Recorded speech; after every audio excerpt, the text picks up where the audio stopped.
All right, y'all, this is Water Guard TV. I'm back with another video. We got your boy Biden. Okay, he is establishing a new national monument honoring Emmett Till. But before I get into what Biden is saying, I want to show you guys what the Emmett Till family was going through before this, so you can understand really what's going on. And I want to get y'all thoughts, and I'm gonna give you my opinion. But check this out. Demonstration in Bowling Green today as groups call for justice for Emmett Till. Till was the 14-year-old boy who was abducted, tortured, and lynched in Mississippi in the 1950s.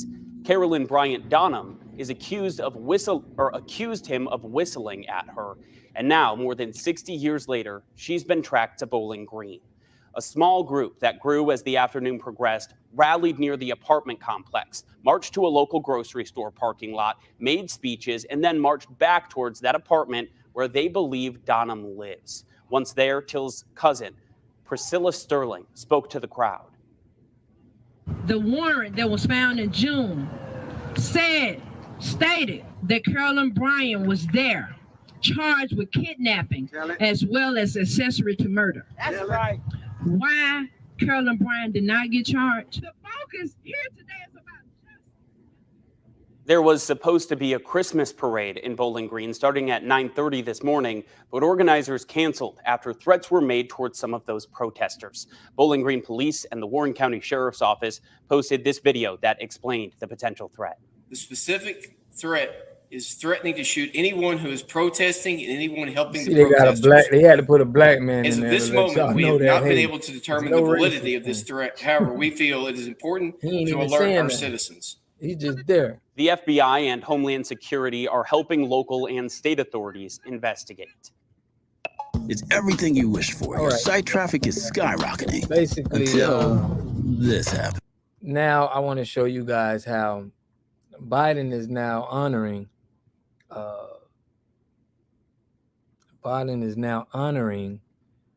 Emmett Till, which is a good thing, but we gotta understand that it was never no justice that was served for Emmett Till, his family, or anything like that. It was just in cold blood. But let's check out what Biden's saying. That's what she brings to the things she cares a lot about. To all the members of Congress, including Representative Benny Thompson, Senator Tammy Duckworth, Representative Danny Davis, and Senator Dick Durbin, who is wishes speedy recovery from COVID. He's just recovered from COVID right now, and who have long fought to honor the Till family. It's not new to any of them. To the Till family, it's an honor to be with you again. When I was preparing these remarks, I quite frankly, and my colleagues will understand this, I found myself trying to temper my anger as I was writing it. I'm not joking. I can't fathom what it must have been like. It's hard to believe I was 12 years old. And I just, I know no matter how much time has passed, how many birthdays, how many events, how many anniversaries, it's hard to relive this. Brings it all back. We were talking about Rev as if it happened yesterday. The images in your head, things you remember. But it's inspiring to see how many of your family have continued as mothers' courage to find faith in pain, purpose in pain. That's a remarkable thing, it seems to me. Insisting on an open casket for her murdered, and I might add, maimed and mutilated son. 14 years old. 14 years old. She said, let the people see what I've seen. Let the people see what I have seen. My God. All of us have lost children in other ways. How hard it is even to close the casket or keep it open, or what a debate it is. But to see the child that had been maimed in a country and the world saw saw, not just heard the story of Emmett Till and his mother, as a story of a family's promise and loss in the nation's reckoning with hate, violence, racism, overwhelming abuse of power, brutality. It's hard to fathom. Hard to fathom this even in war for me.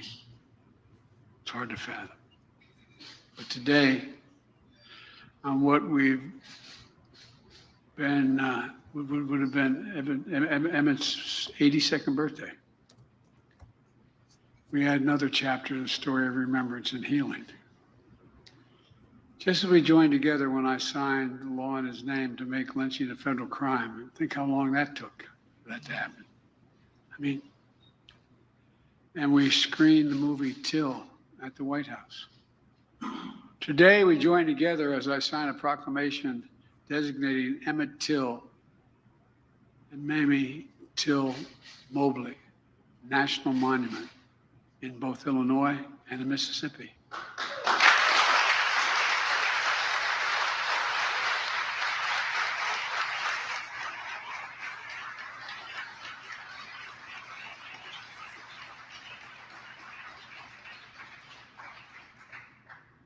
We ended lynching as a matter of law. We talked about wanting to do this, but the support from the community has been so overwhelming.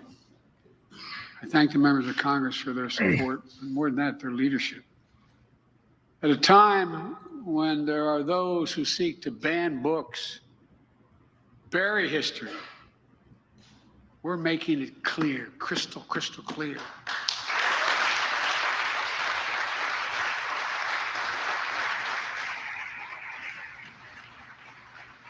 While darkness and denialism can hide much, they erase nothing.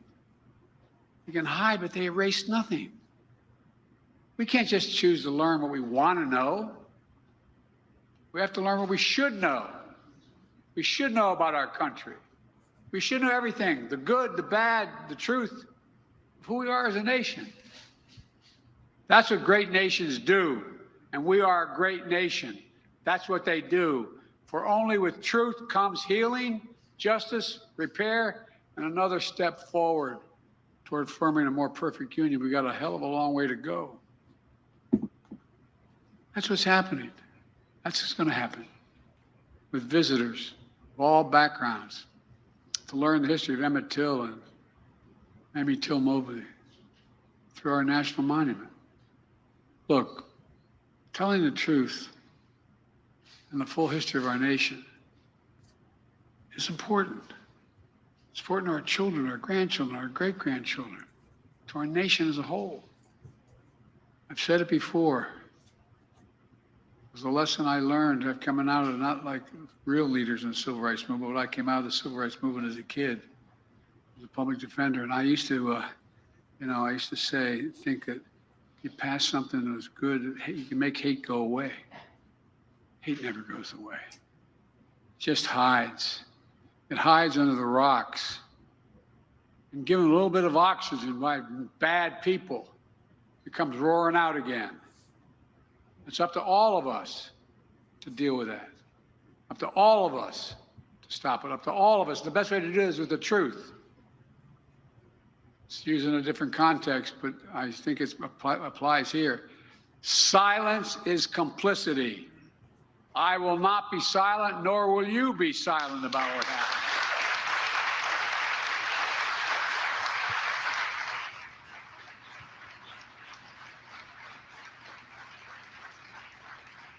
There's really critical work ahead to continue the fight for racial justice and equality for all Americans. And my administration is committed to leading the path forward. And I know the members of Congress here are even more committed than that. I'm going to close with this. The reason the world saw what Mrs. Till Mobley saw was because another hero in this story, the black press. Oh, I'm serious. Jet Magazine, the Chicago Defender, and other newspapers and radio announcers who told the story were unflinching the bravery with which they told that story, making sure America saw what they saw. Ida B. Wells once said, quote, "The way to right wrongs is to turn the light of truth upon them. The way to right wrongs is to shine the light of truth on them." Well, that's our charge today. By the way, parenthetic, do you ever think we'd be talking about banning books in America? Banning history? I'm serious. The Till family, to all of you here today, thank you for your courage, for never giving up. Never giving up. Before I say even what's more is on my mind, I'm not going to leave this podium. No, I mean, it's just barbaric. Barbaric what happened. Seriously, all you moms out there, imagine the courage it took to say, let them see. The courage. It's now my honor to sign this proclamation in memory of Emmett Till and Miss Mamie Till Mobley. And I thank you all for being here. And I know I'm considered too much of an optimist, but I believe if we keep pushing, we're going to continue to make progress. We're going to continue to make progress. It's already being made. The idea that when that 14-year-old was buried, that in this Indian treaty room, there were this many people of color holding powerful office, changing the direction of the country, would have been beyond our comprehension. And we're just getting started.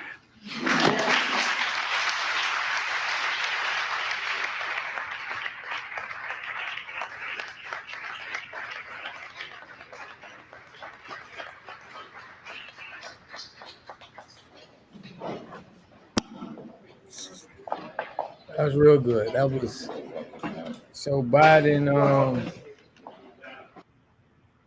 So I gotta say, Biden gave a great speech. It sounded awesome, you know. But this monument is not gonna bring back that they don't have the justice. Justice was never given to the family. But this is an awesome thing. I gotta salute Biden for it. I can't hate him for speaking that he want the truth out. But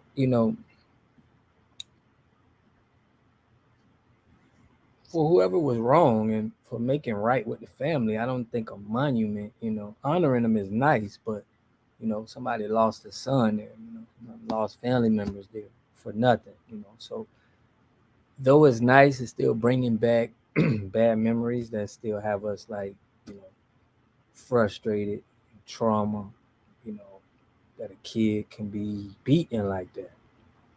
So I want to know what y'all think. Let me know what y'all think. It's still a sad moment for me,